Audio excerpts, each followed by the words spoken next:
pada Ibu Fitri, Tri Yulianti Fitri. Ini teman kuliah saya sebenarnya. Saya juga tahu ketika ternyata dia kena COVID itu dia udah hari keberapa. Wah, kita semua kenapa gitu ya. Jadi kayaknya dengar dari Fitri sendiri deh. Nggak seru kalau saya yang cerita. Jadi dari yang ini. Fitri mana Fitri? Aku salah nggak bisa lihat Fitri gambarnya ada di mana. Halo, Fitri. hai hai, Ah, Eli. iya. Nah ini Fitri, Tri Yulianti Safitri. Dia itu Screen kayak share-nya bumi di-stop langit dulu. sama saya. Kenapa Pak? Kenapa Pak? Screen share-nya ditutup dulu. Di-stop dulu screen Oh, share-nya. iya, sorry. Selesai. Oke. Screen share-nya di-close Stop dulu. share ya, stop share ya. Oke. Fitri, dia orang yang sangat aktif, emosinya Bisa. emosi yang high apa tadi? High energi ya. Kalau aku kebalikannya soalnya. Silakan Fitri. Oke, terima kasih. Selamat siang semuanya. Ya, saya waktunya berapa lama ya Bu Eli? Takut kebablasan. Ya udah cerita Sebentar aja. Fitri yang mana? Ya udah, cepet-cepet aja ya. Nah, kebetulan saya juga kalau ngomong nggak bisa secepat Bu Eli, ini agak lamban. Jadi maaf ya, mudah-mudahan sih bisa Oh. semua yang ingin disampaikan bisa tersampaikan ya. Baik, terima kasih kesempatannya Bu Eli dan teman-teman semua. Jadi gini, saya tuh cukup aktif berolahraga, tapi terus kemudian tiba-tiba saya terpapar COVID-19. Jadi cukup teman-teman yang lain juga agak ya maksudnya agak heboh juga loh. Loh kok bisa kena gitu ya. Jadi ceritanya saya tuh kenanya waktu tanggal bulan pertengahan Maret. Waktu kira-kira tanggal 18 Maret waktu itu saya kena ya. Jadi waktu itu saya memang habis ikut race lari. Waktu itu saya ikut lari 60 kilo di tanggal 15 Maret. Nah, biasanya kalau saya habis lari jauh gitu, saya butuh waktu 4 sampai 5 hari, makan banyak, minum banyak, istirahat banyak untuk recovery lagi badannya supaya seger lagi gitu loh. Jadi dalam masa recovery itu biasanya saya drop stamina-nya drop gitu. Nah, ketika dalam masa recovery itu, saya skip makan 2 kali. Makan malam dan makan pagi, terus kemudian saya langsung ikut kelas yoga. Sebenarnya sih waktu itu saya ikut kelas yoga itu untuk ini ya, stretching badan yang kaku-kaku, saya udah lari jauh itu. Jadi waktu itu 60 kilo itu saya larinya 10 jam. Jadi kaku lah badan-badannya. Nah, waktu itu di saat saya lagi drop stamina-nya, terus Jakarta Bogor yang pretty jauh ya. ya lebih jauh, Jakarta Bogor itu 55 kilo. Ini 60 kilo pakai tanjakan lagi. Terus jadi di saat saya drop stamina, terus saya skip makan, terus saya ketemu sama orang yang ketika itu di tempat yoga saya itu dia batuk-batuk keras banget dan lama, dan dia juga ngeluh bahwa tenggorokannya tuh kering banget gitu. Nah, sebenarnya waktu itu kita yoganya itu udah pakai jarak 2 meter, tapi ketika selesai yoga saya ngobrol lama sama dia, dan ngobrolnya itu adalah tentang COVID. Kan aneh ya. Terus ya memang udah takdir lah ya. Nah, sorenya saya langsung panas, sakit perut. Jadi saya gejala awal saya itu adalah sakit perut yang amat sangat gitu. Sakit banget, terus saya badannya waktu itu suhu tubuhnya sekitar 38, sekian gitu ya. Dan terus badan saya pegel-pegel. Nah, oh ya, waktu itu tuh waktu pertengahan bulan Maret itu memang belum terlalu digembor-gemborkan untuk memakai masker. Waktu itu masih susah sekali cari masker. Hanya orang sakit katanya yang boleh pakai masker. Dan saya berusaha untuk mencari pun susah, nggak ketemu, nggak punya masker waktu itu saya. Dan mall masih buka waktu saya terpapar itu ya. Mall masih buka, orang juga masih kerja. Jadi masih seperti biasa. Dan makanya ketika itu saya juga nggak terlalu waspada. Ketemu sama orang yang batuk-batuk, ngobrol dekat, ya udah sorenya saya langsung demam. Saya nggak ada batuk, nggak ada pilek, nggak ada sesak nafas juga. Tapi gejala lainnya tuh saya kehilangan nafsu makan. Terus ini apa badan saya tuh pegel-pegel banget. Tadinya saya pikir saya pegel-pegel itu karena saya habis lari jauh gitu loh. Kan wajar ya pegel-pegel. Tapi pegelnya tuh aneh, sakit banget. Kayaknya saya udah mau copotin deh badan saya. Sakit banget. Aduh, udah deh. Terus dipijitin sama suami saya. Nah, kebetulan waktu itu saya di rumah hanya berdua. Jadi sempat ke 24 jam, klinik 24 jam diperiksa, dokter bilang ini kayaknya gejala tipes. Jadi saya cuma dikasih obat menurunkan panas dan menghilangkan rasa sakit perut. Tapi 3 hari kemudian nggak sembuh, terus saya ke IGD. Di IGD sebenarnya saya waktu itu pingin diinfus ya supaya saya dikasih asupan dari infus gitu. Tapi ternyata ketika itu sudah ada protokol kalau yang mau diopname itu harus diperiksa ronsen toraks dan tes darah. Waktu itu udah di tes darah dan toraks ternyata memang ada kabut di paru-paru saya, terus darahnya juga ada infeksi infeksinya gitu ya. Ya sudah, ketika itu hari ke 8 saya panas, terus saya langsung ditetapkan jadi ODP waktu itu. Lalu diminta 3 hari kemudian kembali. Ketika saya kembali, ternyata hasilnya tambah buruk, semakin jelek, infeksinya semakin banyak sel darah putih saya. Terus akhirnya ditetapkanlah sebagai PDP. Nah, ketika itu takut banget saya. Karena waktu itu kalau buka HP dikit-dikit orang innalillahi wa inna raji'un. Saudara saya juga ada yang meninggal. Suami dari teman saya juga ada yang meninggal. Di TV juga saya lihat banyak banget orang meninggal. Jadi saya pikir, aduh udah deh, kayaknya saya nggak ketolong nih. Karena waktu itu kan yang sembuh tuh masih sedikit gitu loh. Saya takut banget, tapi terus tetap saya nggak bisa makan, nggak bisa maksain makan. Kemudian akhirnya di hari saya jadi dirawat dulu di rumah oleh suami saya selama 12 hari. Jadi semuanya yang urus tuh suami. Suami saya tuh tiba-tiba jadi baik banget gitu loh. Awalnya suami saya tuh nggak tahu tempat sendok di mana tuh dia nggak tahu. Dia biasanya sendok di mana sih? Pasti ribut ya. Biasa ya kali laki-laki ya. Jadi saya harus nyiapin minum, bikin apa segala macam setiap hari. Nggak apa-apa sih. Tapi terus ketika saya sakit, tiba-tiba dia jadi pinter. Tiba-tiba dia bisa bikinin saya havermut, bikinin teh manis, terus sehari 3 kali masuk kamar saya untuk ngasih saya makan gitu. Saya, aduh terharu juga ya. Saya sampai ngomong gini sama suami, kok tumben ya, kok kamu semangat banget ya, hebat amat, dapat energi dari mana gitu. Saya sampai nanya gitu ya, karena memang biasanya nggak kayak gitu.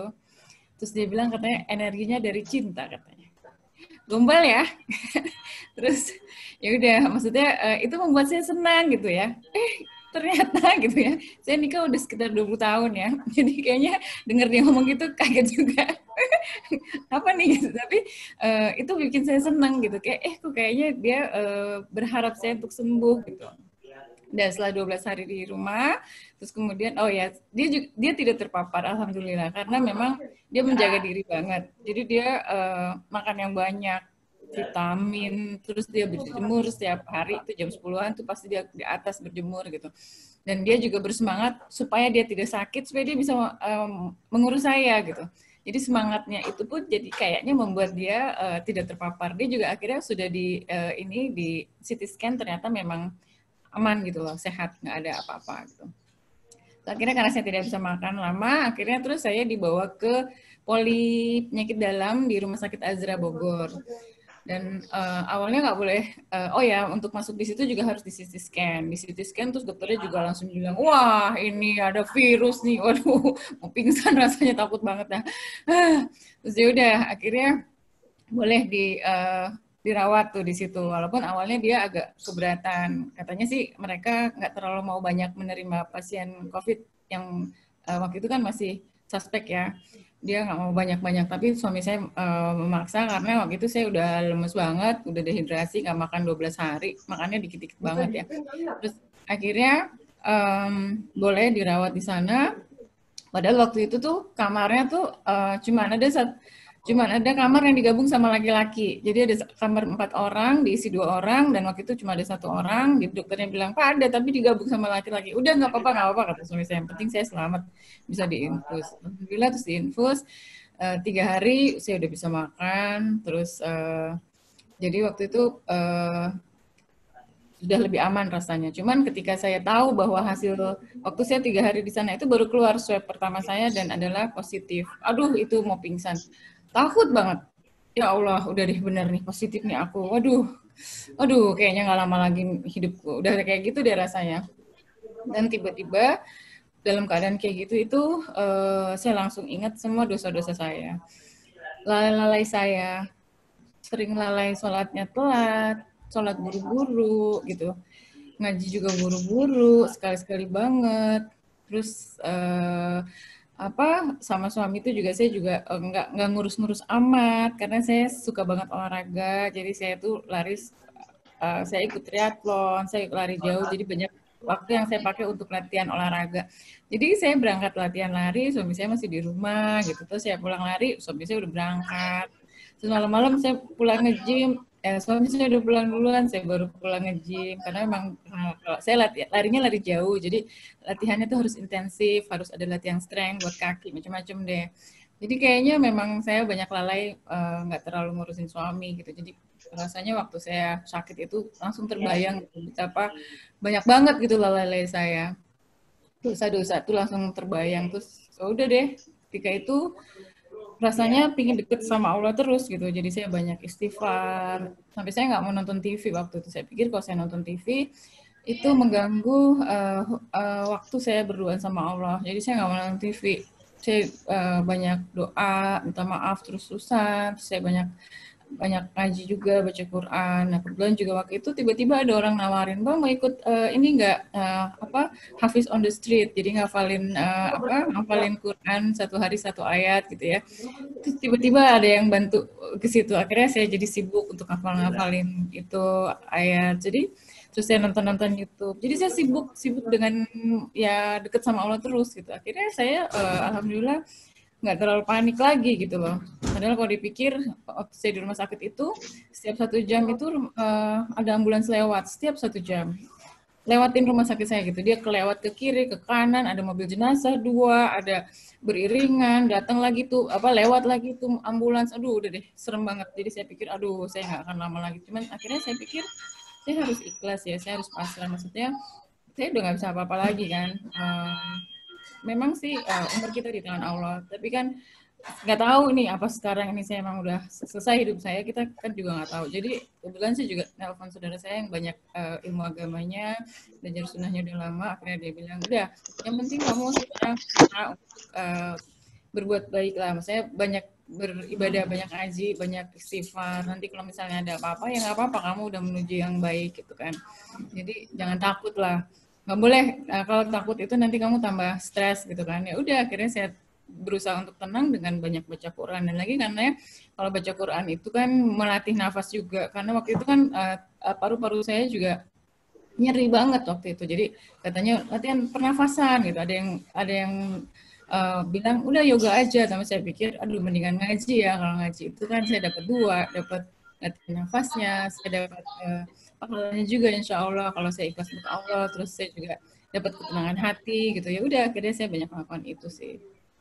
Itu akhirnya jadi menurut saya ketika itu yang membuat saya sembuh itu memang selain secara emosi itu saya juga merasa tenang karena saya mendekatkan diri sama Allah, saya ikhlas gitu ya.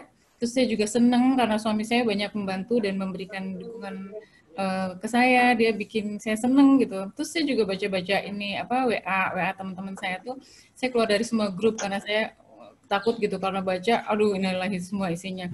Jadi sebelum keluar grup saya minta doain ya, sebenarnya saya sembuh. Jadi banyak teman-teman yang akhirnya WA japri untuk doain saya. Jadi ternyata WA dari teman-teman itu, doa-doa dari teman-teman itu membuat saya juga seneng kan. Saya ternyata dia masih ingat ya sama gue gitu. Ada teman-teman yang udah lama yang pernah slack lah gitu ya. Terus dia langsung nanya, gimana kamu? Tetap semangat ya, harus sehat ya, lu pasti sembuh gitu. Aku pikir, ya Allah dia kan dulu kayaknya kesel sama gue, kok dia ini ya baik banget ya ternyata. Sudah, aku juga minta maaf, sorry ya waktu itu saya banyak salah gitu. Enggak apa-apa, udah lama gue maafin misalnya kayak gitu. Itu hal-hal kayak gitu tuh bikin tenang, bikin seneng gitu. Udah lama temen yang nggak WA, terus WA untuk ngasih doa itu juga semangat ya, lu pasti sembuh deh, dengan berbagai cerita-cerita lucunya gitu ya. Jadi Alhamdulillah akhirnya hampir nggak kepikiran yang nggak takut lagi gitu loh, karena semua orang mengharapkan aku sembuh gitu kira-kira. Akhirnya terus sudah di swab, hasil swab yang kedua ternyata memang sudah negatif, jadi 17 hari di rumah sakit, akhirnya saya boleh pulang dan lanjut untuk isolasi mandiri. Waktu itu suruh 12 hari isolasi mandiri, masih pisah kamar sama suami. Sholat juga masih jauh-jauhan, dia di luar saya di kamar, padahal sholatnya berjamaah ya. Tapi terus pelan-pelan kita deketin, akhirnya berani di belakangnya lagi.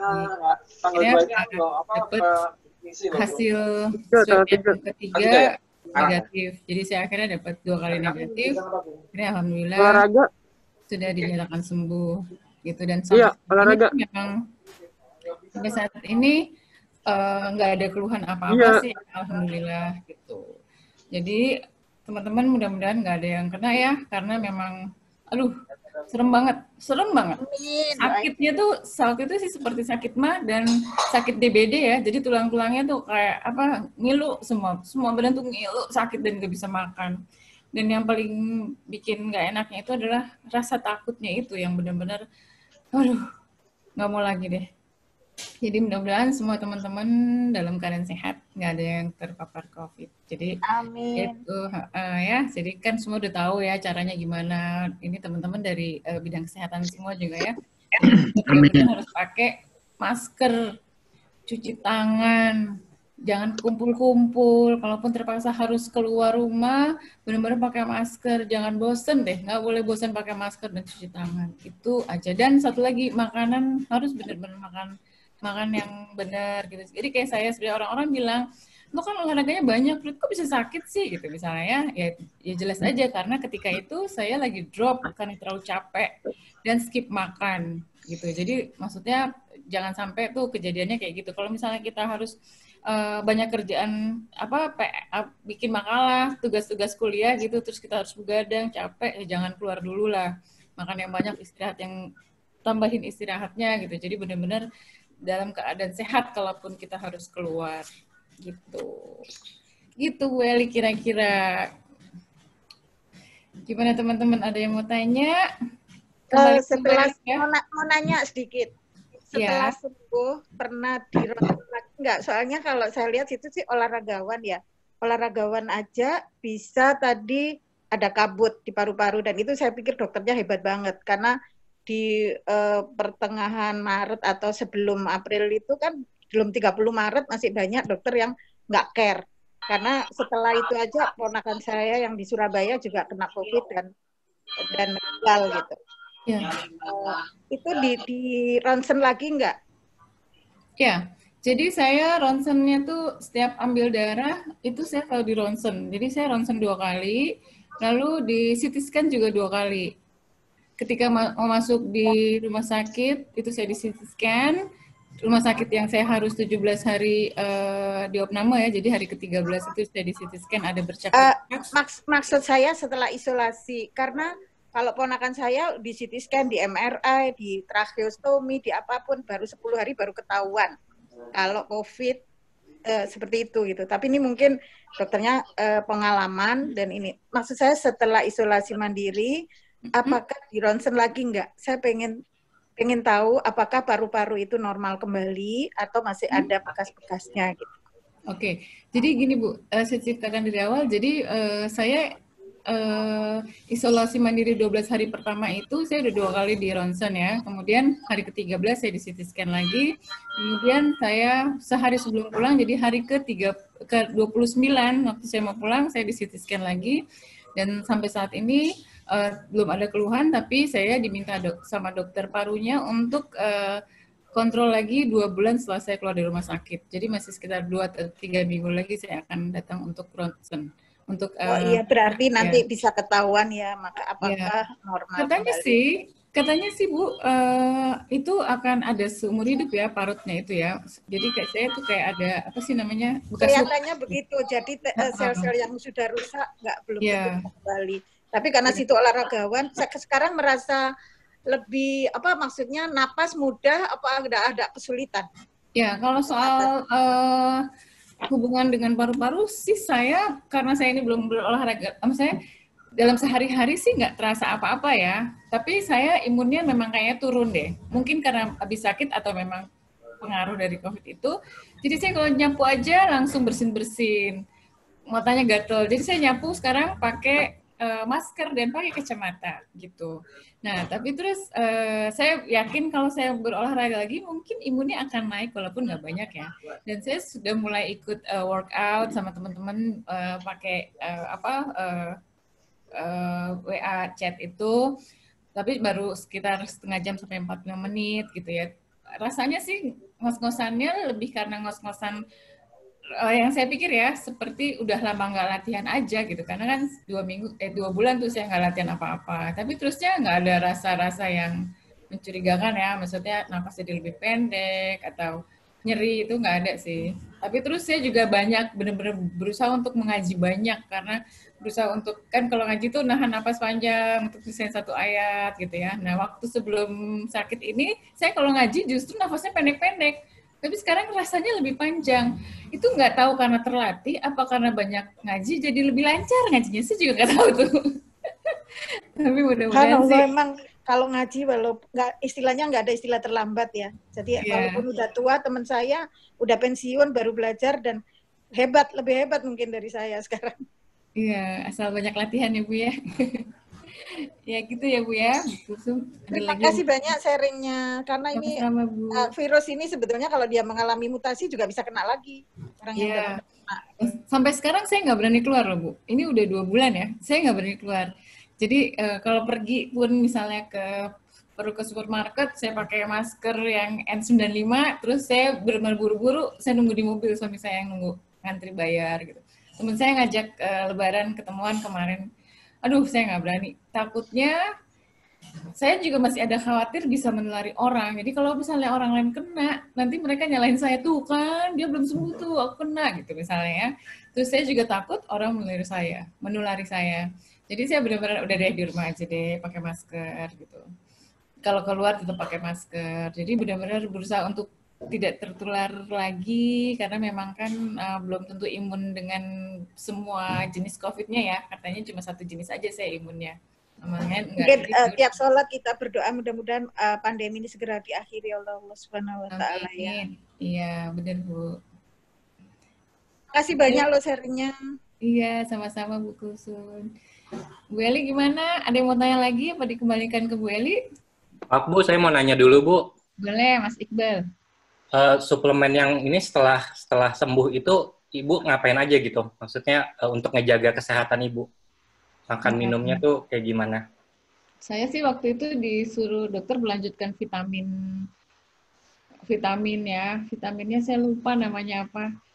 Terus kalau sebetulnya ada teman saya profesor yang pengalaman kena juga tapi nggak sampai parah. Vitamin yang dianjurkan sama dia itu dia peneliti memang. Vitamin C dan E. Dan ternyata kalau saya lihat di TV juga banyak sekali dokter atau ilmuwan-ilmuwan yang menyarankan untuk itu. Ya, suami saya juga kebetulan karena waktu saya sakit itu dia juga takut terpapar, jadi suami saya juga minum vitamin C dan vitamin D dan minum habatus sauda, minum susu dan makan telur 2 setiap hari gitu, juga banyak protein. Gitu bener kan ya? Banyak buah dan sayur juga. Bener banget itu mah 4 sehat 5 sempurna. Iya, terus dia juga nggak mau begadang-begadang. Dengan vitamin C. Gimana Bu? Menanya Bu Husun, bagaimana dengan yang suka sakit lambung dengan vitamin C? Oh, ada yang ester sih, yang ester Bu. Ester kan tidak ganggu lambung. Oh baik. Carilah yang ester supaya nggak terlalu asam. Baik. Bu. Kalau saya sih ester sih sekarang udah ada kok Bu, emang naik harganya. Waktu itu sempat kosong. Baik Bu, terima kasih. Saya sih sekarang minum ini nih, Surbek. Becom Z, benar ya Bu ya? Ada yang itu juga yang vitamin B kompleks plus C itu yang tidak ganggu lambung, Surbekti. Saya nggak promosi ya, tapi maksudnya ada yang pecahnya di usus. Jadi kalau nyari yang kita khawatir asam lambung, nyarilah yang pecah di usus, yang salut selaput. Oke. apa Bu tadi namanya? Surbek apa? Kalau Surbekte itu vitamin C-nya pecahnya di usus karena dia dilapisi salut selaput istilahnya. Jadi pecahnya di usus. Tapi kalau saya pribadi, itu Surbekte itu isinya kan B kompleks plus C.